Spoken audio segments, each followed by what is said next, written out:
नंद घरा भयो, जय कन्हैया लाल की, जय कन्हैया लाल की। आप सभी भगवत प्रेमियों को भगवान श्री कृष्ण के जन्माष्टमी की ढेर सारी शुभकामनाएं। सदा सर्वदा भगवान श्री कृष्ण की कृपा आपके पूरे परिवार पर बनी रहे। आज के इस वीडियो में यह जानेंगे कि भगवान श्री कृष्ण के जन्माष्टमी के पूजन के विधि। बहुत से माताओं बहनों के मन में यह संदेह है कि पूजन की विधि एक बार पुनः स्पष्ट रूप से बता दें। आइए बड़े भाव से पूजन की विधि जानेंगे और भगवान श्री कृष्ण के जन्मोत्सव की यह अष्टमी है। आपको बड़े सौभाग्य से यह अष्टमी प्राप्त हुई है, क्योंकि जन्म जन्मांतर के जब पुण्य उदय होते हैं तभी हमें भगवान श्री कृष्ण के जन्माष्टमी का व्रत करने को मिलता है। द्वापर युग में भाद्रपद मास के श्री कृष्ण पक्ष की अष्टमी तिथि में बुधवार के दिन रोहिणी नक्षत्र में रात्रि 12 बजे मथुरा नगरी में भगवान विष्णु ने कारागार में वसुदेव जी की पत्नी देवकी के गर्भ से श्री कृष्ण के रूप में अवतार लिया था। इसी दिन भगवान श्री कृष्ण की पूजा विशेष रूप से की जाती है और इसका विशेष महत्व है।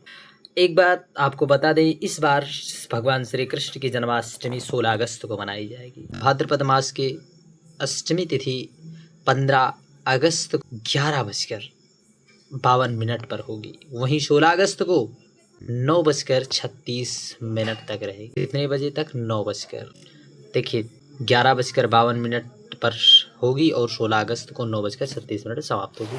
इस दिन भरणी नक्षत्र 6:06 तक, तत्पश्चात कृतिका नक्षत्र रहेगा और 7:21 तक वृद्धि योग, तत्पश्चात ध्रुव योग बना रहेगा। श्री कृष्ण की जन्माष्टमी रात्रि के 12 बजे भगवान का जन्म कराया जाता है। उसके बाद यह व्रत खोला जाता है। उस समय आप फलाहार कर सकते हैं।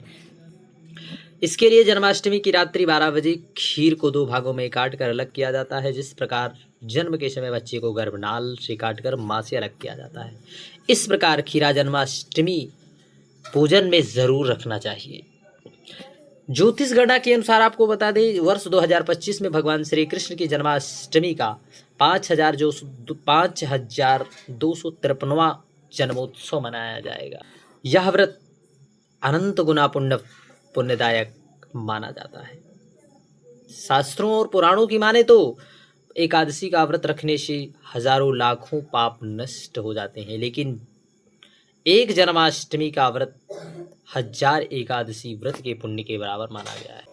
मान्यता है कि इस दिन जो भी भक्त सच्चे मन से भगवान श्री कृष्ण का पूजन करते हैं, जन्माष्टमी का व्रत रखते हैं, उन्हें इस संसार में किसी भी चीज का अभाव नहीं रहता। अंत में वह मोह माया के बंधन से मुक्त हो जाते हैं, मोक्ष की प्राप्ति होती है। आइए जानते हैं पूजा की क्या विधि है। जन्माष्टमी के दिन सूर्योदय से पूर्व उठकर स्नान आदि करके साफ पीले, गुलाबी या सफेद वस्त्र धारण करें। इसके बाद पूर्व या उत्तर की ओर भगवान श्री कृष्ण की सोने, चांदी, पीतल अथवा मिट्टी की जो भी मूर्ति या चित्र हो, लड्डू गोपाल का पालने में अथवा चौकी पर स्थापित कर ले। फिर भगवान श्री कृष्ण को नए पीले लाल वस्त्र पहनाएं। इसके बाद भगवान श्री कृष्ण का पीले पुष्प चढ़ाकर उनका पूजन करें। इस दिन अधिक से अधिक मंत्र का जप करें। हो सके 12 श्री कृष्ण मंत्र। ओम नमो भगवते श्री गोविंदाय। श्री कृष्ण जी का मंत्र है ओम नमो भगवते वासुदेवाय नमः।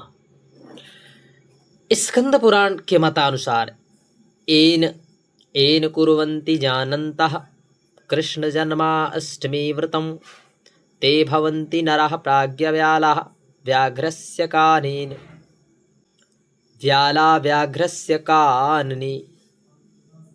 अर्थात जो मनुष्य जानकर भी भगवान श्री कृष्ण की जन्माष्टमी को व्रत नहीं करता, वह मनुष्य जंगल में सर्प और व्याघ्र होता है। वृद्ध, रोगी एवं बच्चे को छोड़कर। मदन रत्न में स्कंद पुराण का वचन है कि जो उत्तम पुरुष है वे निश्चित रूप से जन्माष्टमी के व्रत को इस श्लोक में करते हैं। उसके पास सदैव स्थिर लक्ष्मी होती है। इस व्रत को करने के प्रभाव से समस्त कार्य सिद्ध होते हैं। ब्रह्म वैवर्त पुराण की माने तो जो प्राणी श्री कृष्ण जन्माष्टमी का व्रत करता है वह 100 जन्मों के पुण्य से पापों से मुक्त हो जाता है। और वहीं भविष्य पुराण की माने तो जन्माष्टमी का व्रत अकाल मृत्यु नहीं होने देती। जो जन्माष्टमी का व्रत करते हैं वह दीर्घायु को प्राप्त करते हैं।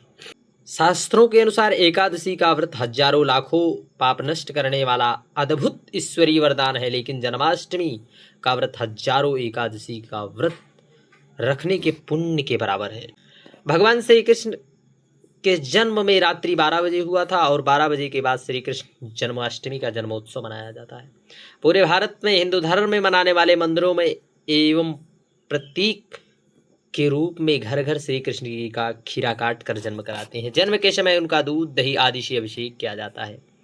तत्पश्चात भगवान श्री कृष्ण के बाल रूप लड्डू गोपाल को पालने में झुलाए जाते हैं और इस दिन भगवान श्री कृष्ण को मिश्री अत्यंत प्रिय थी। अपने बाल अवतार में कान्हा ने माखन के लिए बहुत गोपिकाओं की मटकी फोड़ी, घरों से माखन चुराए, इसलिए उन्हें माखन चोर भी कहा जाता है। अथवा भगवान को माखन मिश्री का भोग अवश्य लगाए। जन्म के बाद प्रभु को पंचामृत में तुलसी डालकर व माखन मिश्री साबूदाने की खीर पंजीरी आदि का भोग लगावें। इलायची 5 फल नारियल आदि अर्पित करें। श्री भगवान की आरती अवश्य करें। उसके पश्चात प्रसाद बांटें। श्री कृष्ण जन्माष्टमी के दौरान भगवान के निकट एक बांसुरी रखना न भूलें, क्योंकि उसके बिना भगवान श्री कृष्ण का श्रृंगार अधूरा रह जाता है। जो जातक जन्माष्टमी का व्रत रखते हैं वे दिन में फलाहार लेते हैं एवं रात में भगवान के जन्म के बाद भोजन ग्रहण करते हैं। इस व्रत का कोई विशेष नियम नहीं है। बहुत से भक्तगण जन्माष्टमी के अगले दिन सूर्योदय के पश्चात अपना व्रत पूरा करते हैं। अगर कोई भक्त किसी कारण व्रत में समर्थ नहीं है तो यदि वह पूरे मन से जन्माष्टमी को कान्हा जी की भक्ति करे तो उसे द्वारकाधीश की पूर्ण कृपा अवश्य प्राप्त होगी। वैसे तो जन्माष्टमी का पर्व पूरे भारत में हर्षोल्लास के साथ मनाया जाता है, लेकिन उत्तर भारत विशेष रूप से मथुरा वृंदावन गोकुल में इस पर्व की अपनी अलग ही धूम देखने को मिलती है। जन्माष्टमी के दिन मंदिरों को बड़े अद्भुत तरीके से सजाया जाता है और इसी में दही हांडी फोड़ने का भी पर्व मनाया जाता है। हरे कृष्ण राधे कृष्ण।